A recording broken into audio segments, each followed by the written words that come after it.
반갑습니다. 오늘도 하나님의 말씀 앞에 모인 여러분에게 하나님의 위로와 또 격려가 있기를 바랍니다.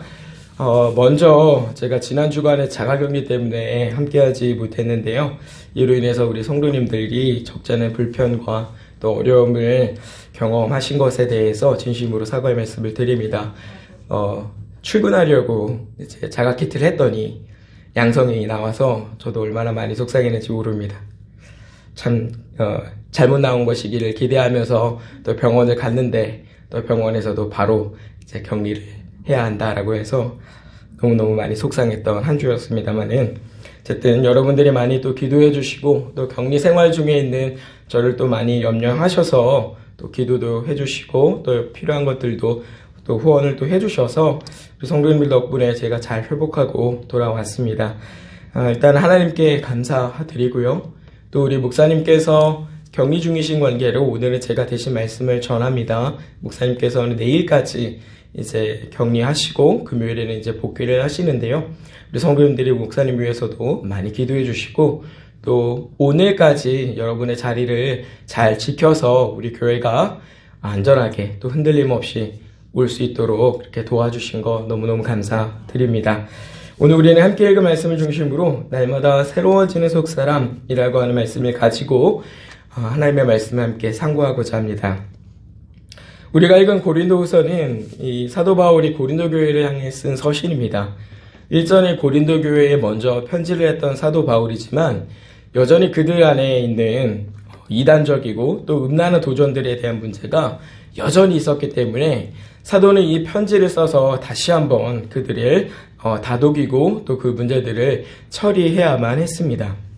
무엇보다 사도가 이 편지를 쓸 당시에는 이 예루살렘과 유대 지역에 극심한 박해가 있었기 때문에 이 박해를 피해서 그 지역에서 많은 사람들이 이제 이탈을 하게 됩니다. 그러다 보니까 예루살렘 교회에 극심한 피할 수 없는 경제적인 고난이 찾아오게 되었어요. 그래서 그 고난을, 그 어려움을 같이 극복하고자 사도가 고린도 교회에 연보할 것을 요청을 하고 이제 그것들을 가지러 가야 하는 상황이 있었는데 이 고린도 교회의 방해자들이 그 사역을 방해하는 겁니다. 그러다 보니까 사도가 이 편지를 써서 그들 안에 있는 여러 가지 문제를 다루는 것뿐만 아니라 이 연보하는 일, 무엇보다 이 중요하고 시급한 이 문제가, 이 사역이 방해되는 것들을 그쳐야 했기 때문에 사도는 이 편지로 그들을 다독이고 있습니다. 이 편지를 통해서 고린도 교회의 순수한 신앙과 또 그 일들을 유지하고 회복하는 것뿐만 아니라 이 사역을 잘 이어갈 수 있도록 이렇게 편지를 하고 있는 것인데요. 이 내용을 보면 참 죄에서 어떤 죄의 어떤 영향에서부터 우리가 회복되는 일이 참으로 쉬운 일이 아니구나. 거기에는 정말로 많은 시간과 많은 노력이 필요한 일이구나 라고 하는 걸 생각해 보게 되는 겁니다. 마치 우리가 건강을 잃어버리는 건 한순간이지만 그 건강을 되찾는 데는 그보다 더 많은 시간과 노력이 필요한 것처럼 교회에 발생한 이 문제는 애초에 없으면 좋겠지만 한 번 발생한 문제는 회복되기가 정말 어려운 일이다 라고 하는 걸 발견하게 되는 겁니다. 사도가 이처럼 고린도 교회에 또 다시 편지를 하고 있다는 점은 이 사도가 하나님의 교회에 대해서 얼마나 큰 사랑을 가지고 있으며 또 사역자로서 얼마나 큰 열심을 가지고 있으며 또 그것이 얼마나 일관된 것인가 라고 하는 점을 잘 보여줍니다. 그리고 이 사도가 신앙에 있어서 얼마나 끈질기고 포기하지 않는 사람이었는가 라고 하는 점을 우리에게 잘 가르쳐주고 있어요. 이건 우리가 오늘 분명히 우리의 신앙 안에서 교훈받고 또 본받아야 하는 태도입니다. 첫 번째 편지 이후에 여전한 문제들이 고린도 교회에 남아있단 말입니다. 그래서 사도가 다시 편지를 써야만 했는데 사실은 사도가 포기할 법도 한 상황인 거예요. 고린도 교회에 편지를 한번 썼는데요. 그 문제가 또다시 계속되고 있다는 걸 확인할 뿐만 아니라 그 사역이, 특별히 연보하는 그 사역이 방해가 되고 있는 그 상황이지 않습니까? 포기할 법한 상황인 거예요. 왜냐하면 사도는 할 만큼 다 했거든요. 지금 이 사도가 손 놓고 있는 상황이 아닙니다. 이미 사도는 다른 지역으로 이동을 해서 그 지역의 복음을 전하고 교회를 세우고 교회를 양육하는 일들에 전심을 다하고 있는 상황이었단 말입니다. 이 고린도 교회를 포기할 법도 한 상황이에요. 그런데 이 사도가 끈질기게 포기하지 않는 모습을 보여주는 겁니다. 이러한 사도의 모습은 먼저 저와 같은 말씀의 일꾼으로 부름받은 사람들에게 굉장한 도전과 또 교훈이 됩니다. 왜냐하면 네가 어떻게 하느냐에 따라서 이유일, 교육사, 말씀의 일꾼, 부름받은 네가 어떻게 하느냐에 따라 교회의 신앙이 달라진다. 너가 어떻게 하느냐에 따라 그 교회에 직접적인 영향이 나타난다. 라고 하는 걸 가르쳐주기 때문이에요. 사도 바울이 손 놓고 있었다면, 사도 바울이 그것들을 모르는 척하고 외면하고 있었다면 고린도 교회가 어떻게 됐겠습니까? 그냥 안 좋은 거대로 가는 거예요. 그러나 사도가 멀리 떨어져 있고 당신이 직접 눈앞에 놓여있는 먼저 해야 될 사역이 있음에도 불구하고 그걸 포기하지 않고 끝까지 도전을 하는 겁니다. 그 교회를 포기하지 않고 끝까지 돌보는 거예요. 이런 면에 있어서는 저와 같은 교육자들에게는 굉장히 도전입니다.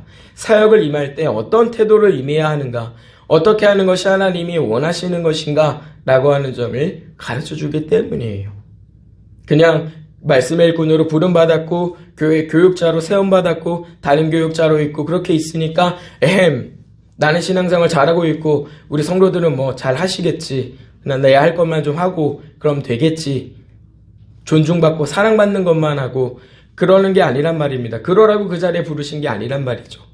저 같은 교육자들이 성도들의 신앙 상태와 관련해가지고 마치 자기의 책임인 것냥 얼마나 적극적으로 그 일들을 다루어야 하는가 하는 점들을 이 사도의 모습에서 확인하게 되는 것입니다. 우리가 이러한 내용들을 종합해서 살펴보자면 우리가 하나님의 교회를 사랑하고 또 그것들이 정말로 일관된 삶으로 우리에게 나타난다면 거기에는 신앙에 있어서 굉장히 끈질기고 또 포기하지 않는 모습이 동반되어야 한다라고 하는 걸 확인하게 되는 겁니다. 많은 사람들이 주님의 몸된 교회를 사랑한다고 말합니다. 그리고 또 많은 목회자들이 성도를 사랑한다고 말합니다. 그렇다면 그 안에는 끈질기고 포기하지 않는 일관된 태도가 반드시 보여야 한다라고 하는 말입니다. 생각해 보십시오. 저와 같은 목회자가 성도를 사랑한다라고 하면서 성도를 세워가는 일에 관심이 없고 성도를 세워가는 일에 끈질기고 또 포기하지 않는 모습이 없이는 안 된다 그 말입니다. 하나님의 교회, 주님의 몸된 교회를 사랑한다라고 말하는 자가 교회의 이모저모를 위해서 자기 자리를 지켜가는 그 일들에 굉장히 끈질기고 포기하지 않는 모습이 없이는 안 된다라고 하는 말이에요. 이 끈질기고 포기하지 않는 모습이 없이는 우리가 말하는 모든 것들은 말에 지나지 않을 수 있다라고 하는 겁니다. 단지 말뿐인 거예요. 나는 성도를 사랑하죠. 그런데 성도가 어떻게 되건 말건 그냥 보고 있으면 그게 정말 사랑하는 일입니까? 나는 주님의 몸된 교회를 사랑하죠. 나는 주님을 사랑하죠. 그런데 내가 그렇게 교회의 이모저모를 하는 것들에 관심이 없거나 내가 그것들을 하는 일에 쉽게 포기하는 사람이라면 그 말이 참이겠습니까? 그 사랑이 참이겠느냐라고 하는 그 말입니다. 사도는 그렇지 않다라고 우리에게 가르쳐주고 있는 거예요. 우리가 이러한 사도의 태도에서 배우는 중요한 신앙의 면모 또 하나는 고난을 대하는 신앙의 적극적인 태도입니다. 언제나 그렇듯 사도는 쉬운 상황에 놓여 있지 않습니다. 지금도 사도는 굉장히 힘든 상황에 놓여 있어요. 고린도후서 7장 5절 이하의 말씀을 보면 이런 말씀이 있습니다. 제가 잠깐 읽어드릴게요. 우리가 마게도냐에 이르렀을 때에도 우리 육체가 편하지 못하였고 사방으로 환난을 당하여 밖으로는 다툼이요 안으로는 두려움이었노라 라고 하는 이 표현을 보면 이 사도 바울의 현재 상황이 결코 편한 상황에 놓여 있는 건 아니라는 걸 확인하게 되는 겁니다. 밖으로는 뭐라고 그래요? 밖으로는 다툼이요 안으로는 두려움이라. 사도가 마음 편하게 고린도 교회를 생각하면서 편지를 쓰고 있는 상황이 아니라 이겁니다. 아니라 이거예요. 지금 사도가 처한 상황은 그야말로 자기 코가 석자인 상황이에요. 자기 일이 더 다급하고 시급하다 이 말입니다. 그런데 불구하고 사도의 바람은 뭐예요? 너희 고린도 교회가 나를 도우라. 이게 아닙니다. 이게 아니에요. 비록 자기 자신은 조금 고생하고 있지만 하나님의 교회는 온전하기를 바라는 마음이 먼저 나타나고 있다 이겁니다. 마음 편안한 상태에서 교회를 돌본다면 얼마나 좋겠습니까? 그런데 그렇지 않은 상황에서 교회를 돌봐야 한다 이 말이에요. 지금 여기에서 사도는요, 자기의 삶으로 고린도 교회 역시도 고난에 동참하기를 독려하고 있는 겁니다. 무엇보다 예루살렘 교회를 돕기 위한 연보를 통해서 경제적인 고난에 동참할 그것들을 시작으로 그리스도인이기 때문에 피할 수 없는 고난들, 그러니까 바른 교훈을 따라가기 위해서 마주하는 갈등, 바른 교훈을 따라가기 위해서 만나는 박해, 또 내가 그리스도인이기 때문에 또는 그리스도를 위해서 피할 수 없는 그런 고난들에 동참할 것을 독려하고 있는 겁니다. 사도 자신뿐만 아니라 고린도 교회를 향하여서도 먼저는 경제적인 그런 고난에 동참하고 또 그리스도의 바른 교훈을 세워가는 일에 따라가는 일들에 동참할 것들을 요청하고 있는 거예요. 그래서 많은 사람들이 고난을 피하기를 원합니다. 또 그 고난을 피할 길을 듣기를 원하고 또 저와 같은 목회자들은 이 마음 한편에는 고난을 피할 길을 얘기해 드리기를 원합니다. 고난을 마주할 것을 즐거워하거나 그것들을 독려하기란 참 쉬운 일은 아닌 거예요. 그런데 많은 사람들이 그것들을 꺼려할 텐데 지금 사도는 뭐라고 하고 있습니까? 외려 고난에 동참하라. 고난에 동참하라. 이렇게 말씀하고 있어요. 얼마나 고난에 대해서 적극적인 태도를 취하고 있단 말입니까? 많은 경우에 사람은 어떤 일을 만나면 주춤하기도 하고 또 움츠러들고 소극적인 태도를 보일 텐데 오히려 사도는 이 고난 앞에서 전혀 주눅드는 거 없이 오히려 한 발 더 나아가서 자기뿐만 아니라 믿는 그리스도인들 고린도 교회를 향해서 고난에 동참할 것을 적극적으로 독려하는 겁니다. 무엇으로? 자기 생활로. 고난당하고 있는 자기 생활로. 지금 여기서 사도는요, 자기 삶으로 고난 속에서 도우시는 하나님, 그리고 곤고한 중에 예비하신 은혜를 맛보게 하시는 그 하나님의 영광과 은혜를 증거하고 있는 겁니다. 자기 생활로. 고난 중에 있지만 그 안에 도우시는 하나님과 그 안에 곤고한 중에 맛보게 하시는 그 하나님의 은혜의 풍성함을 증거하고 있다 이거예요. 여기 우리 눈앞에 고난이 있지만 거기에는 하나님의 은혜와 하나님의 영광이, 하나님의 도우심이 함께 있다. 그러니 두려워하지 말아라. 이렇게 증거하고 있는 겁니다. 사도의 이런 모습을 보았던 고린도 교회, 그리고 이 사도와 함께 동역하면서 이 복음을 전하는 생활을 했던 사람들의 마음은 어땠을까요? 와, 저거 정말 정신이 어떻게 된 거 아니야? 이랬을까요? 아닙니다.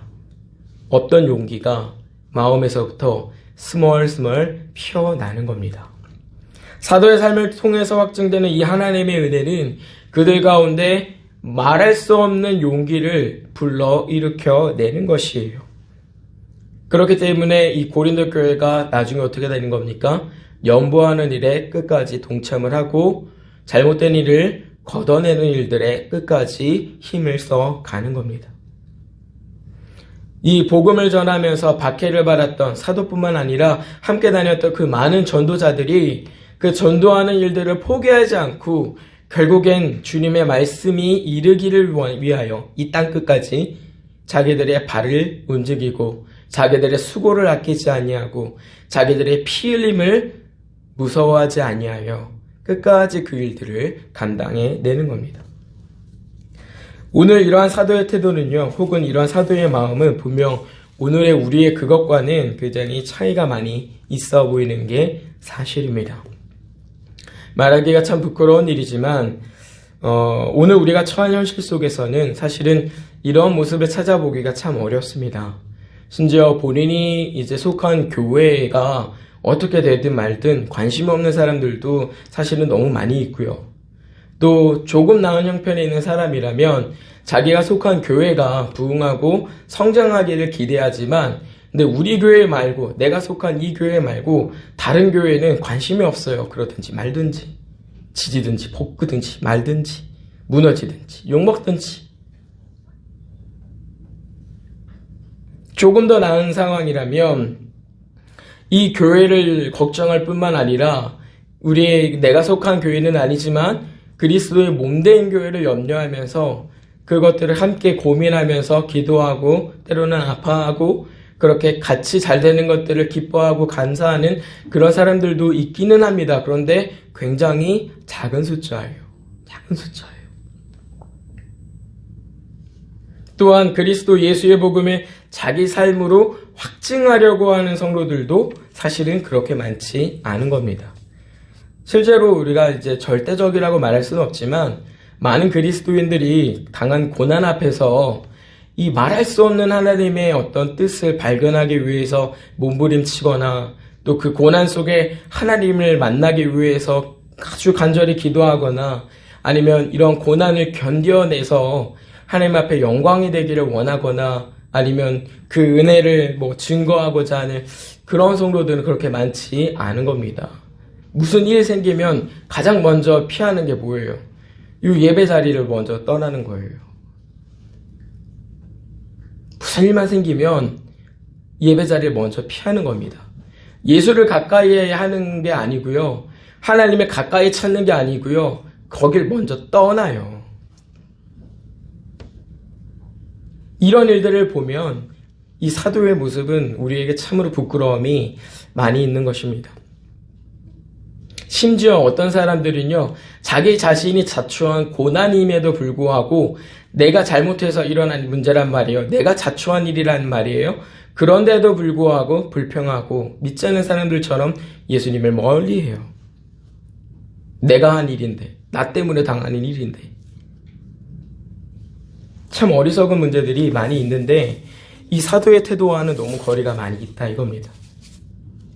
이처럼 사도가 그 삶을 살아가는 데 있어서 당한 많은 어려움은 말해야 할 수가 없을 정도일 것입니다. 그건 밖으로는 이 박해를 당했을 뿐만 아니라 안으로는 이 교회의 어려움들을 감당해야만 했던 사람이에요. 겉으로는 몸이 아프죠. 근데 속으로는요, 마음이 썩어 들어가는 겁니다. 속상해서. 교회가 건강하고 아무런 문제가 없다면 그 마음이라도 조금 편하고 기쁠 텐데 뭐만 하면 교회가 계속 문제가 생겨요. 그걸 보고 있는 사도의 마음이 얼마나 힘이 들었겠습니까? 가뜩이나 몸이라도 편하면 좋은데 매도 너무 많이 맞아가지고 이제 몸이 힘이 든단 말입니다. 도망하여 가까스로 살아가지고 그 몸을 추스려 가면서 그 긴 시간 동안 또 걸음 옮겨가면서 이 지역과 저 지역을 다니고 사람들의 모욕을 듣기도 하고 급하게 그 생명을 보존하기 위해서 도망치듯 나오기도 하고 아니면 감옥에도 들어가서 힘들게 그렇게 하루하루를 지나지 않습니까? 밖으로는 박해요. 안으로는 이 마음이 복잡한 이 상황인데 사도는 지금 뭐라고 하고 있는 거래요? 자기 생활 속에 나타난 하나님의 은혜와 그 영광을 증거하는 데 힘쓰고 있는 겁니다. 뿐만 아니라 고린도 교회를 향해서 너희도 이러한 고난에 동참하라 라고 적극적으로 권면하고 있어요. 이게 얼마나 고난에 대해서 적극적으로 임하는 태도입니까? 그는 모든 순간에 굉장히 적극적으로 임했을 뿐만 아니라 현재를 살아가고 있는 이 삶의 태도가 굉장히 희망적인 겁니다. 아주 놀라울 정도로 희망적인 거예요. 그는 모든 순간에 믿음으로 삶을 살아냈기 때문에 그렇습니다. 그냥 구원받아서 나중에 하나님 나라에 이르기를 위해서 믿음을 갖고 있는 게 아니라 지금 이 자리에서 나타난 그 영적인 싸움과 자기를 포기하게 하고 짓누르게 하려는 그런 숱한 싸움에서 승리하기를 위해서 이 믿음을 쓰고 있다 이 말이에요. 장식품으로 가지고 있는 게 아닙니다. 그 삶에서 당한 많은 어려움들을 이겨나가기 위해서 적극적으로 이 신앙이라고 하는 걸 사용하고 있는 겁니다. 오늘 이 적극적인 태도가 분명히 오늘 우리의 그리스도인들에게도 있어야 됩니다. 그냥 나중에 하나님 나라에 가기 위해서 내가 잠깐 소유하고 있는 믿음이 아닙니다. 이미 내가 하나님 나라에 가기로 약속되어 있고 그건 변하지 않는 것인데, 이 믿음이 우리에게 중요한 것은 이 땅에 일어나는 많은 것들을 결국엔 이기게 하는 것이 믿음이기 때문에 그래요. 근데 많은 그리스도인들이 이 믿음을 사용하지 않는 겁니다. 사도는 이렇게 말씀합니다. 그러므로 우리가 낙심하지 아니하노니, 이렇게 말씀하고 있습니다. 비록 그 몸에 고난을 지닌 사도이지만 이와 같이 말씀할 수 있는 것은 굉장히 역설적이게도 너무나도 강건한 그의 속사람 때문인 것입니다. 그의 속사람은 이 세상에 보지 못하는 것을 보게 하고, 이 세상에서 바랄 수 없는 것들을 바라게 하고, 이 세상에서 이기지 못할 것을 이기게 하는 것입니다. 소위 이 세상을 바라보는 것이 아니라 하나님의 영광과 그 은혜의 풍성함을 바라보고 있다라고 하는 겁니다. 물론 누구나 사도와 같은 삶을 살 수 있는 것은 아닙니다. 왜냐하면 각각의 믿음의 분량이 다르고, 이 믿음의 분량이 다르다라고 하는 것은 그 믿음에 따라 할 수 있는 게 다르다라고 하는 말이거든요. 그럼 결과적으로 그 삶은 조금 차이가 날 수밖에 없습니다. 그런데 분명 우리가 이와 같은 사도와 같은 삶을 살아갈 수 없다라고 할지라도 분명히 같이 할 수 있는 게 하나가 있는데, 그게 뭐냐면 속사람은 날마다 새로워질 수 있다라고 하는 거예요. 오늘 본문 보시면요, 사도는 이렇게 말씀하고 있죠. 사도가 겉사람은 낡아지나 속사람은 날마다 새로워진다라고 말씀합니다. 이 말씀에서 우리가 먼저 발견하게 되는 건요, 믿는 사람에게는 속사람이 생기는구나 라고 하는 걸 확인하게 되는 거예요. 이걸 두고 우리가 거듭남이라고 표현할 수 있고요, 아니면 우리가 중생이라는 말로도 표현이 가능할 겁니다. 우리가 하나님의 은혜로 거듭나고 예수를 영접하게 되면, 중생하게 되면 이 안에 속사람이 생겨난다 이거예요. 이 속사람이 우리 안에서 하는 일은 무엇일까요? 다른 게 아닙니다. 하나님의 것을 바라게 된다라고 하는 거예요. 소위 믿음으로 하나님의 것들을 받아들이고 하나님을 위해서 살아가는 사람, 그 사람이 바로 속사람이다라고 하는 겁니다. 우리가 왜 신앙생활하면서 이런저런 문제로 갈등하는지 아십니까? 예배를 갈지, 예배를 오늘은 가지 말지, 때로는 이런 것도 우리가 갈등하기도 하고, 오늘은 기도를 할지, 오늘은 말씀을 볼지, 여러 가지로 우리가 갈등할 때가 있지 않습니까? 누가 좀 어디 좀 같이 가자고 하는데 여기를 먼저 가면 좋을지, 여기를 그냥 가지 말면 어떨지 고민할 때도 있단 말이에요. 그렇게 갈등하고 고민하는 이유가 뭐냐면, 겉사람을 따라가기 좋아하는 우리이지만 우리 안에 있는 속사람이 그거 싫어한단 말입니다. 걸리게 한다 이 말이에요. 내 성격 같으면, 내 마음 같으면 이렇게 하면 좋겠죠. 근데 이 겉사람을 따라가려고 하는 나를 이 속사람이 그러면 안 된다 붙잡는 거예요. 그러니까 내가 갈등을 합니다. 이거 어떻게 하면 되나. 그랬을 때 이 속사람이 이기면 마음이 편안하고 좋게 가는 건데, 대체적으로는 겉사람이 이길 때가 또 많이 있어요. 그러면 나중에 어떻게 해요? 후회합니다. 내가 그때 그러지 말걸. 내가 그때 이렇게 할걸. 그런 생활들을 한단 말이에요. 이게 가능한 이유는 우리 안에 속사람이 있기 때문인데, 이 속사람이 믿는 사람과 믿지 않는 사람들의 결정적인 차이라 이겁니다. 겉사람은 누구나 다 가지고 있어요. 우리가 흔히 말하는 우리의 건강, 우리의 육체, 아니면 삶의 전반적인 문제들, 부부 명예, 아니면 사랑, 우정, 우리가 이 땅을 살아가면서 좀 필요하다라고 생각되는 우리 생명을 보존하기에 좀 유익한 많은 것들이 있지 않습니까? 문화, 여러 가지 것들, 그런 것들이 이제 겉사람인데, 이 겉사람에 속한 사람들은 하나님의 것들을 생각하지 못하는 겁니다. 그러니까 예배해야 되는 시간에 놀러 간다거나, 아니면 술을 마신다거나, 아니면 그냥 싸운다거나, 욕설을 한다거나, 아니면 뭐 이렇게 부정한 어떤 행동들을 한다거나 뭐 그런 일들을 하는 거예요. 속사람이 없기 때문에 그렇습니다. 그런데 속사람이 생긴 우리는 어떻습니까? 똑같은 주일, 쉬는 날이라고 볼 수 있는 시간이지만 시간이 되면 예배를 하기 위해서 우리 몸을 단장하고 우리 몸을 채비를 한단 말이죠. 예배를 하고 또 그 삶을 살아가기 위해서 또 하루를 부지런히 살아가고 회개하기도 하고 기도하기도 하고 말씀도 보고 또 우리는 그렇게 하나님의 것들을 생각하면서 산단 말입니다. 이게 속사람이 하는 일이란 말이에요. 근데 이 겉사람은요, 속사람이 새로워지도록 하는데 굉장히 큰 방해거리가 되기도 합니다. 사도 바울은 로마서에서 이렇게 말씀을 하죠. 7장 22와 23절에 이런 말씀을 하시는데요. 제가 읽어드릴게요. 내 속사람으로는 하나님의 법을 즐거워하되 내 지체 속에서 한 다른 법이 내 마음의 법과 싸워 내 지체 속에 있는 죄의 법으로 나를 사로잡는 것을 보는도다. 갈등하고 있다라고 하는 이 말입니다. 늘 속사람을 따라가고 싶은 게 사도의 본래 마음이지만 겉사람이 그것들을 못하도록 계속 충동하고 갈등하게 하고 있다라고 하는 말입니다. 이 겉사람이 더 강하고 이 겉사람이 더 힘이 세면 우리는 거기에 끌려가게 되고 결과적으로는 우리가 하나님의 것들을 놓치는 결과를 맞이하게 되는 거예요. 그래서 하나님은요, 날마다 우리의 이 속사람의 것들을 강하게 해 가시는 대신에 새롭게 해 가는 대신에 겉사람의 것들은 낡아져가게 하십니다. 육체가 건강하던 것도 이제 조금씩 힘이 빠지고 정욕이 조금씩 사라져가고 욕심이 조금씩 없어져가고 삶에 대해서 이렇게 저렇게 만족을 하게 돼 가는 거죠. 점차 욕심이 없어져 가면서 반면에 어떤 것들이 생겨요? 신앙에 있어서는 더 많은 것들을 경험하고 가지고 있게 되고 또 그것들을 소망하게 되고 결국엔 이것뿐이로구나.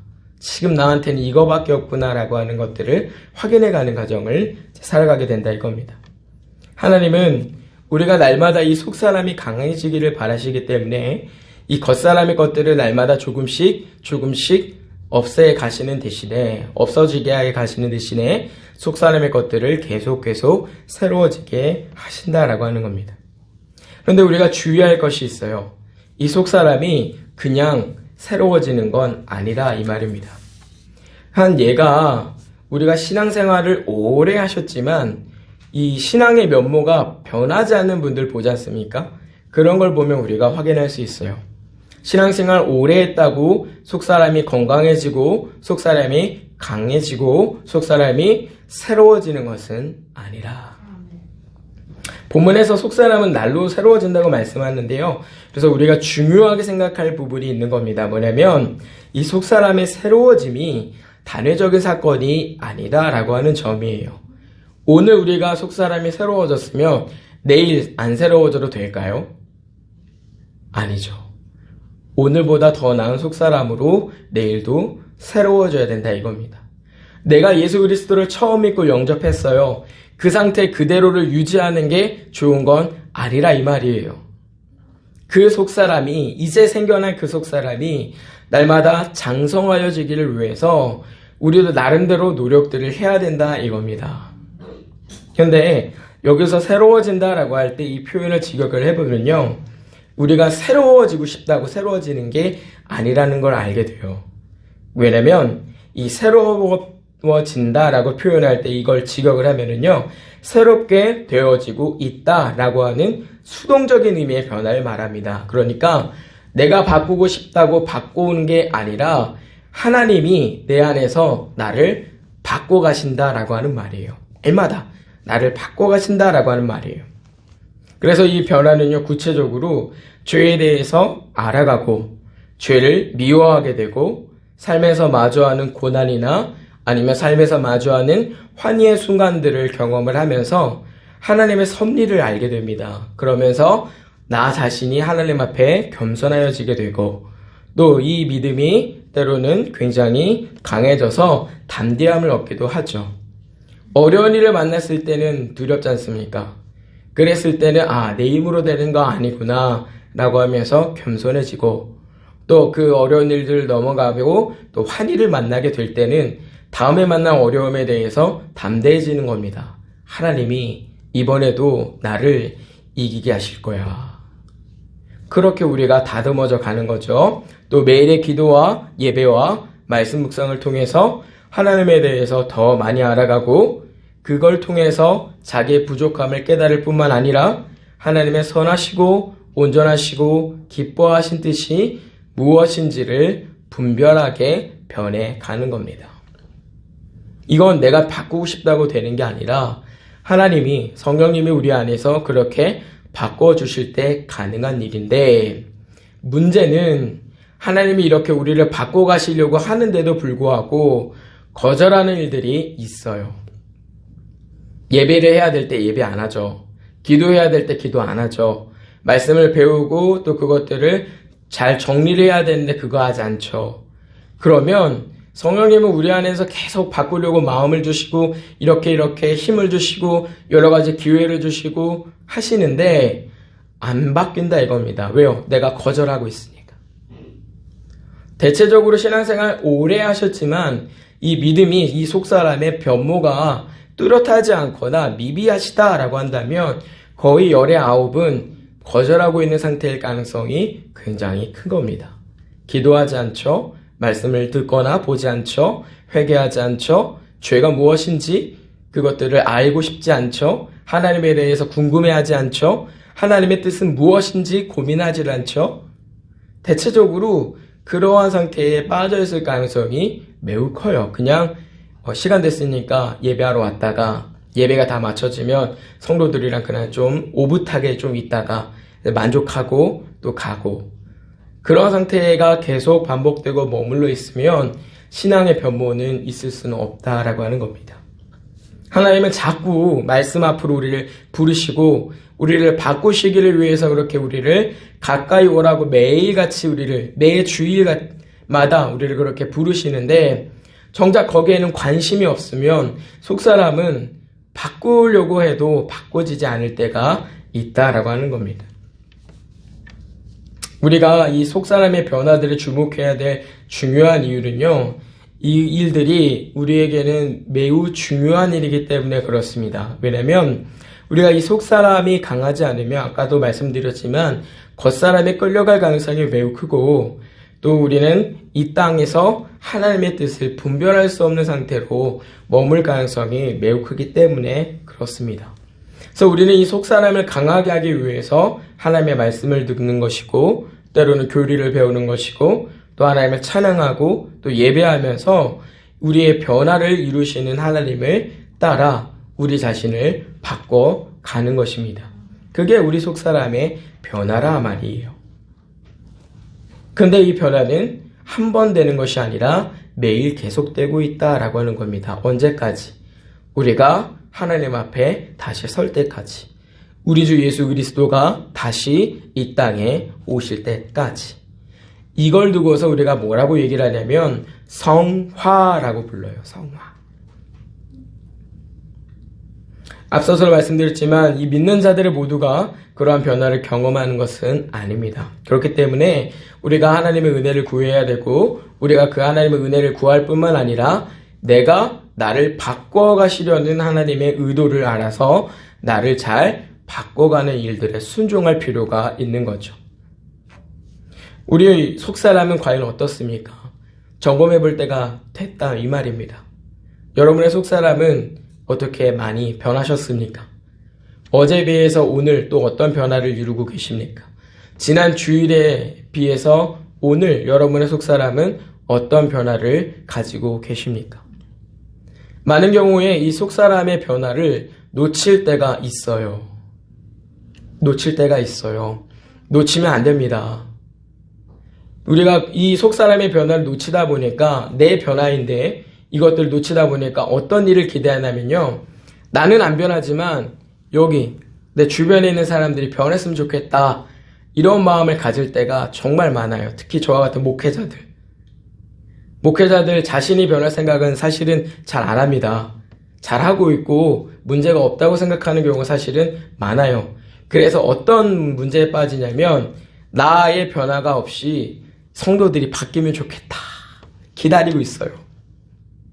성도들은 어떻습니까? 역으로 성도들은 내가 변할 생각은 없이 목사님이 좀 변하면 좋겠다. 우리 교역자들이 이렇게 좀 바뀌면 좋겠다. 그러고 있을 때가 있어요. 근데 이게 바뀌냐고요? 바뀌나요? 안 바뀝니다. 안 바뀌어요. 사실은 우리는 내가 바꿔야 되는데도 불구하고 다른 사람의 변화를 기다리기만 할 뿐 아무도 바꿀 생각을 하지 않고 있는 거예요. 목회자도 바꿀 생각이 사실은 없는 겁니다. 성도들도 바꿀 생각이 없는 거예요. 그 상태로는 달라지지 않는다 이 말입니다.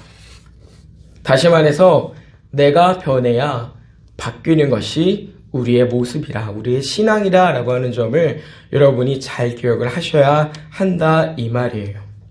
오늘 사도의 이 변화는 다른 사람의 변화가 아닙니다. 그리고 이 변화에 요청을 하고 있는 사람들은 다른 사람이 아니라 고린도 교회 자신들입니다.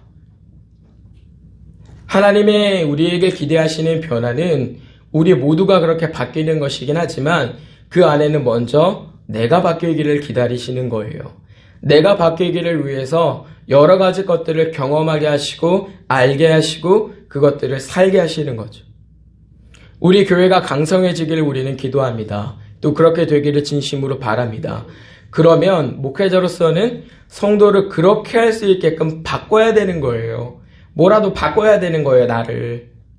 성도들이 그렇게 강성하지 못하고 연약하다면 성도들을 강하고 그 연약함에서 빨리 벗어나게 할 수 있도록 목회자 자신이 바뀌어야 되는 거예요. 성도들도 마찬가지입니다. 강성해지고 교회가 건강해지길 바라면 내가 먼저 건강해야죠. 내가 먼저 강해야죠. 내가 먼저 변화를 해야죠. 그게 성령님 우리 안에 하시는 일입니다. 성령님은 자꾸 내 안에 역사하시잖아요. 내 안에 내주하시잖아요. 다른 데가 아니라 내 안에 역사하시고 내주하시는 분인데 자꾸 우리는 나를 바꿀 생각 안 하고 옆에 것들 바꾸기를 기다리고 있다 이 말이에요. 우리에게 변화를 요청하시는데 우린 기다리고만 있습니다. 저 사람 왜 안 변하는 거야? 언제 변하는 거야? 내가 안 바꾸고 있으면서. 속사람의 새로워짐은 우리 안에 놀라운 변화들을 이루는 겁니다. 그리고 이 변화는 나 한 사람의 변화가 출발점이 되어야 해요. 사도의 경우도 마찬가지고 그리고 고린도 교회도 마찬가지고 예루살렘 교회뿐만 아니라 우리 모든 신앙의 선배들의 변화는 자기에게 있습니다. 자기에게. 우리 교회를 든든하게 바꿔주세요. 우리 가정을 믿음의 가정으로 살게 해주세요. 기도를 하면 저절로 그렇게 되는 게 아니라 내가 그렇게 되기를 위해서 내 역할과 내 생활을 변화를 시켜야 되죠. 내 속사람을 그렇게 바꿔가야 되죠. 우리 가정을 믿음의 가정으로 이끌어가기 위해서 내가 그렇게 살아야 하죠. 우리 교회를 그렇게 덕이 되고 힘있게 하기 위해서 목회자가 그렇게 해야 하죠.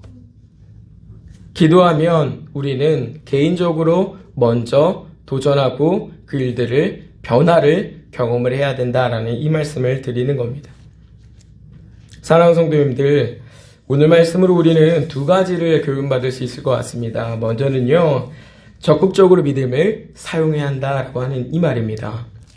믿음은 앞서서도 말씀드렸지만 구원받아 천국에 이르도록 하기 위해서만 주어진 것이 아닙니다. 마치 통행권처럼 그냥 우리에게 그냥 주어져 그냥 있는 게 아니에요. 표처럼 달랑달랑 하고 있는 게 아닙니다. 도구예요, 도구. 이 땅에서 내가 믿음으로 승리할 수 있도록, 이 땅에서 내가 지지 않고 이길 수 있도록 하는 도구. 그것이 우리의 믿음입니다. 그러니까 이 땅에서 살아가는 동안 우리가 이 믿음을 쓰는 일을 부지런히 하십시다 라고 이 말씀을 드리고 싶은 거예요. 믿음으로 이기십시다. 끈질기게, 포기하지 않고. 그렇게 하려면 우리가 어떻게 해야겠어요? 믿음 가지고 살아야 되는 거 아니겠습니까? 믿음으로 이 땅의 삶을 이겨 가시자라고 하는 이 말입니다. 두 번째는요, 하나님은 날마다 우리의 속사람을 새롭게 하고 있다는 걸 우리가 알고서 나로부터의 변화를 기대하십시다. 하나님이 나를 어떻게 바꿔주실까? 나의 어떤 부분을 어떻게 변화하기를 원하시는가를 우리가 조금 더 주목하고 날마다 새롭게 하시는 이 속사람을 우리가 잘 따라가서 거기에 맞게 변해 가시자라고 하는 이 말씀을 드리는 거예요. 하나님은 우리 속사람을 새롭게 하기 위해서 늘 말씀으로 교훈하시고 그 말씀으로 교훈하실 뿐만 아니라 삶에서 다양한 경험들을 하게 하십니다. 우리가 설교만 듣고서 하나님을 아는 게 아니죠. 삶에서 만나는 다양한 경험들, 좋은 것도 있고 나쁜 것도 있고 여러 가지 그 경험을 하면서 우리는 이 말씀을 체험하게 돼요. 그 경험들을 통해서 하나님은 우리를 새롭게 하십니다. 그런 하나님 앞에 우리가 우리 인생을 맡기고 있으면 거기에 맞게 우리가 변해가자라고 하는 겁니다. 그래야 우리가 이 땅의 삶을 살아가면서 하나님을 깨닫고 또 이 세상의 헛됨을 배우고 또 하나님을 의지하고 보이지 않는 것을 보는 자로 이 교훈에 맞게 살 수 있게 되는 거예요. 사도가 오늘 본문의 마지막에 이런 말씀합니다. 우리가 주목하는 것은 보이는 것이 아니요 보이지 않는 것이니 보이는 것은 잠깐이요 보이지 않는 것은 영원함이라. 우리가 바라보고 우리가 주목해야 될 것은 보이지는 않지만 영원히 있는 분명히 있는 그것이라 이 말이에요. 속사람이 강하지 않으면 이걸 볼 수 없다 그 말씀입니다. 시편 23편 4절 여러분 잘 아시는 말씀일 거예요. 이런 말씀이 있습니다. 내가 사망의 음침한 골짜기로 다닐지라도 해를 두려워하지 않을 것은 주께서 나와 함께 하심이라. 주의 지팡이와 막대기가 나를 안위하시나이다 라고 할 때 이 시편의 기자가 현재 놓여있는 상황에서 보이는 것은 무엇이겠어요? 사망의 음침한 골짜기입니다. 지금 눈앞에 있는 건 사망의 음침한 골짜기가 눈앞에 보이고 있는 거예요. 근데 보이지 않는 건 뭐예요? 하나님이 그와 함께 하시며 하나님이 그 지팡이와 막대기로 그를 안위하고 있다라고 하는 그 사실입니다. 그건 이 시편의 기자가 놓인 상황에서는 보이지 않아요. 그러나 시편의 기자가 그 사람의 믿음과 그 사람 속사람으로 바라보고 있는 건 뭐예요? 눈으로 보이는 사망의 음침한 골짜기가 아니라 보이진 않지만 분명히 있는 하나님, 나와 함께 하시고 그 지팡이와 막대기로 나를 안위하시는 그 하나님을 주목하고 있다라고 하는 겁니다. 이러한 속사람을 우리가 가지고 살아가자라고 하는 거예요.